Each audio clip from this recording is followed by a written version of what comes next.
Dr. Marilyn Wooley knew her grandfather to be an angry, isolated man. He'd served in the Army during World War II, but that's the only information she'd known growing up. After his death, Wooley discovered that her grandfather helped liberate prisoners from the Dachau concentration camp and witnessed more atrocities than any human should. Nobody said anything, which was typical. And so after my dad died, I found the trunk in the attic. And in there was all of my grandfather's Army stuff. And there were albums of photographs of Dachau, pictures he had taken, like hundreds of pictures that he had taken. And there was a letter to my grandmother where he said, took a little trip down to Dachau today. And this was right when they were liberating it.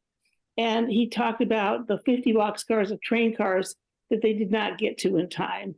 And the guilt, you can just tell, was overwhelming with him. After reading through his letters, Wooley realized the bitter man she'd known all her life was a product of the trauma he'd gone through in that war. But how had these terrible experiences twisted his personality into someone unrecognizable from before his service? Wooley found her answer when speaking with a World War II fighter pilot. And I said, what happened to my grandfather? What happened to him? I don't get it. You know, he was obviously what had been written about him. He went to West Point and he was a jokester and very popular and a funny guy and, you know, a happy guy. And then I have his love letters to my grandmother. And I mean, he was a happy guy. What happened to him after that war? And Miss Aronson said, don't you understand? He felt shame. And I said, what did he feel shame for? He was, you know, he liberated those people. And he said he felt shame because he was scared. He was terrified.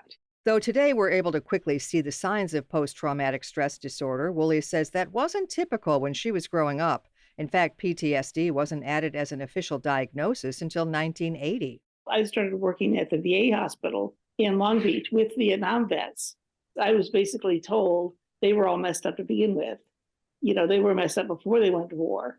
And I didn't really go for that. And there was one experience there where they were treating a guy who had severe PTSD as though he just wanted what they call 3 hots and a cot. You know, he just wanted to go into the hospital and get fed and taken care of, which, of course, you know, is insane.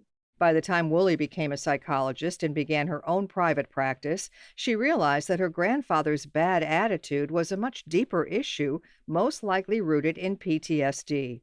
And though the official diagnosis refers to the condition as a disorder, Wooley chooses to use the term post-traumatic stress injury. And I call it an injury rather than disorder, even though that's the official name, because injury is something that happens to you. It's not something that's just in you. It happens to you. Wooley is a police and public safety psychologist focused on helping our nation's first responders through their own trauma.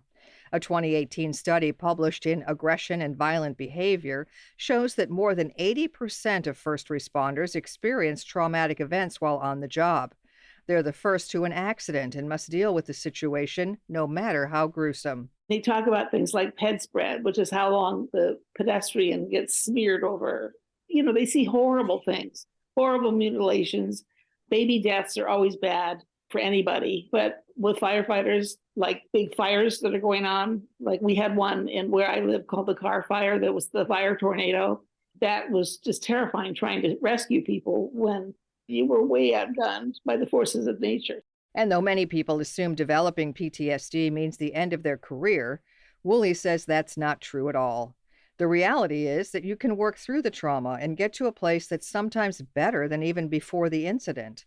Wooley says the first step in this process is understanding how PTSD affects a person. Your body keeps reacting like there's still a car crash, there's still a baby death, there's still somebody you couldn't save. It's reacting like that.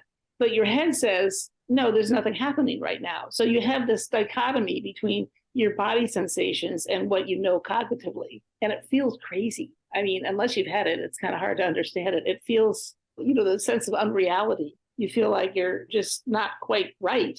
Wooley says many people also experience emotional numbing. This disconnect from your body can lead to feelings of depression, anger, and suicidality.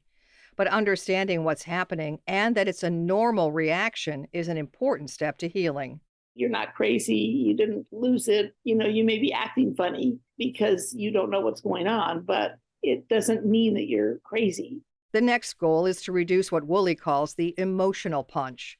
Different techniques can be used depending on the patient, such as cognitive behavioral therapy or eye movement desensitization and reprocessing therapy. We say it's not the trigger, it's how you handle it. So if somebody has a trigger and they don't understand what's going on and they get triggered, develop a lot of anxiety, panic attacks are typical, and so on and so forth. But if they can understand, okay, this is what happens to me when I'm in this situation. It's not that I'm crazy. It's not that it's abnormal. I'm a normal person having a normal reaction to an injury that was sustained in an abnormal event. A key part of therapy is rebuilding a person's self-confidence, which Wooley says is usually a common attribute of first responders. You have to start out with a certain amount of cockiness and self-confidence and, I can do this, I can help people. I will handle the situation. I can overcome anything. And so they're like that. And when they have a post-traumatic stress injury, what happens is they lose that. All of a sudden the world has gone from I'm in control to I have no control. One way Wooley helps first responders regain their confidence is by getting them back into their everyday routine. Throughout this journey, the goal isn't just getting a person back to their normal self. In fact, Wooley says for many people, working through the trauma makes them even better than they were before the incident. The theory is called post-traumatic growth. I know it's a crazy concept, but there is a body of literature about post-traumatic growth. And basically, you go through these experiences and you incorporate them. You learn how to deal with them, overcome them, whatever, and you're actually better. You have better relationships. You have better spirituality, better self-confidence. You're more in touch with yourself. Proving that having PTSD does not mean your life is over. You can find more information about Dr. Marilyn Wooley and all of our guests on our website, radiohealthjournal.org. For more behind the scenes, follow Radio Health Journal on Facebook, Twitter, and Instagram. Our writer-producer is Kristen Farah. Our production manager is Jason Dickey. I'm Nancy Benson. This segment was brought to you by the U.S. Department of Health and Human Services. If you've had COVID, you can get it again. And next time it could be worse, especially for those 50 or older or with a chronic condition. An updated vaccine gives you better protection from COVID's worst outcomes. Find COVID vaccines near you at vaccines.gov. We can do this.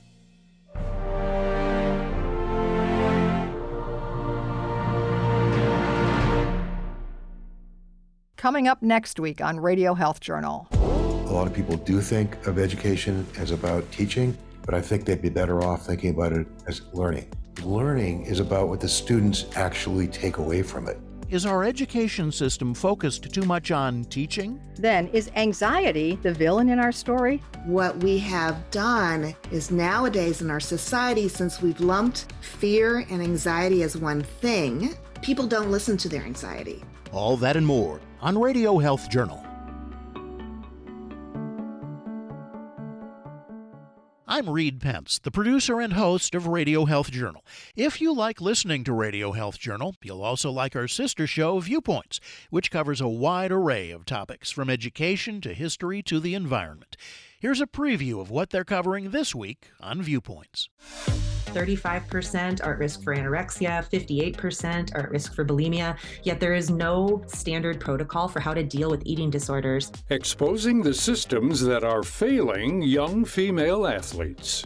Then, there is no universal single time for anyone to know. What time it is going to depend on everybody's individual location and personal history, how they've been moving around. The intricacies of time. I'm Marty Peterson. And I'm Gary Price. These stories in depth this week on your public affairs magazine, Viewpoints. Listen to Radio Health Journal and Viewpoints on your favorite radio station.